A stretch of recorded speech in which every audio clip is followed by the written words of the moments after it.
The last few games have made it painfully obvious that United lack balance in attack, especially on the left-hand side. Without Dorgu, United have had no width whatsoever, and it's hurt us. What can be done about that? Will United do anything? Well, we tried to sign Semenyo in January, so they absolutely will. Now let's talk about why that is, and also a couple of different ways that United could potentially fix that in the summer. So no Manchester United in action this weekend, but I'll tell you what, it gives us a little bit of an opportunity to have a conversation about planning, about looking further forward. And I want to speak about Manchester United's attack, which is significantly better than it was last year, but isn't complete yet. That's what I want to talk about in this video. Give me some of your time. What are you getting up to this weekend? What are you doing? Let me know in the comments. But first things first, all right? Things have been significantly better on the Carrick. You don't need me to tell you that. You also don't need me to tell you that in the last 4 games, Manchester United haven't been as good. Scholes wasn't wrong in saying that, but he was a dick in how he said it. Kind of a lesson in life. If you're going to try and make a point, don't be a sarcastic bastard about it. But United in these last 4 games have become predictable going forward. It's probably the word I'm going to use to describe it. And it feels to me like it's a consequence, not solely a direct consequence of Dorgu's injury, but he was the one who was adding that width and adding that more natural left wing role inside a team which otherwise doesn't have it. And I think this screen grab from the game against Newcastle is just quite a good example. Right, you can see Yoro going long towards Šeško there, but also at the same time, you can see that we've got Cunha, naturally a bit narrow, just a little bit off screen. We go down here. You can see Mbumo down there in the bottom right, quite narrow. And you can also see Luke Shaw and Mazraoui both on the halfway line. I don't know whether that was just like the approach of the fullbacks in that game. But there are many, many, many examples of United not having the natural width in the last few games.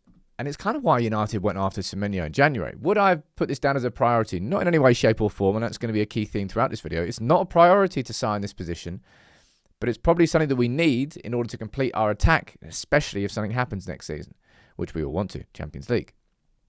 But the club clearly knows this is an issue inside the squad. That's why we went after Semenyo. Even though it wasn't a priority, it was a market opportunity, etc., etc.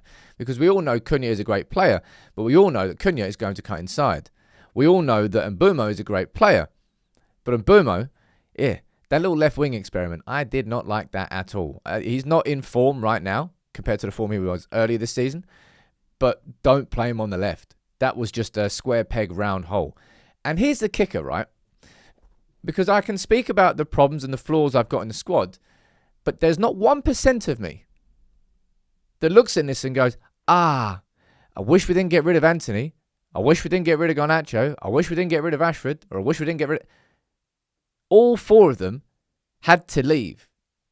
All 4 of them were correct decisions. But it's left us in a little bit of a crossroads with this particular part of our attack. Because as I said, our attack is significantly better than it was last year. Šeško and the goals that he's bringing. Cunha and the goals that he's bringing. And Mbumo and the goals that he's bringing. But because we got rid of effectively all the players there, who bring natural width to the game. Maybe not so much Sancho, but Anthony, Garnacho, and Rashford were kind of like touchline wingers. And we kind of got rid of them from the squad. So that's why there's a bit of a hole in the squad for that role. I wouldn't want any of them back. But this is why United, went off. And look, I don't even consider Semenyo a touchline winger. Not in the sense of a couple of players I'm about to speak about. But I think he would have been a great addition. I think he has been a great addition to City. It's not a surprise to see what he scored 7 goals since he joined in January. Elite, top level, Premier League proven, ready, established goal scorer. That's what he was. That's why United went after him. But of course, the kicker for United this year, and you're going to hear me say this on the channel so much, you might get bored of it until we know the answer to it. But the solutions that are in front of United, two different types. One you can afford with Champions League football, one you cannot afford. No, I didn't say that right. There are different solutions whether or not we get into the Champions League. Same conversation exists, I would probably say, around Elliot Anderson, because we know City are going to go big for him. We know City are going to offer him nuts wages. Remember the Mark Gahey one? Oh, he's only 20 million. Yeah, you're paying him like 300 odd grand a week, lads. As a centre-back. No wonder you were able to sign him.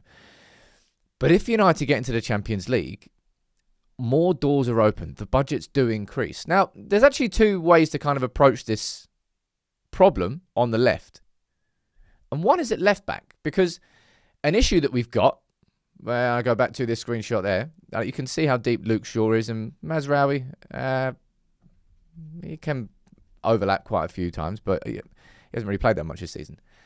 A big issue on the left is we're depending on that left inside forward to give the width because we're not getting any from left back, because Luke Shaw can't do that. Luke Shaw will never do that. And it's exactly why, and it doesn't really matter the form I see from Luke Shaw this season. My opinion is fixed on that. Manchester United need a new left back to replace Luke Shaw in the summer. And we don't know what's going on with Amas and his injury. I personally think that Dorgu's kind of shown more as a left winger than he has a left back. So I don't know what his future is at the club in terms of position. But you can get that width from the left back role, which if that happens and you sign a new left back, well, it kind of doesn't matter as much if you've got Cunha cutting in from the inside, because you've then got an overlapping, powerful left back who really gives that width. And that is a solution. I don't know whether United will do that. But it's one way of looking at it. The other is, of course, to sign a touchline winger, which is why these two players, I think, will be coming up a fair amount.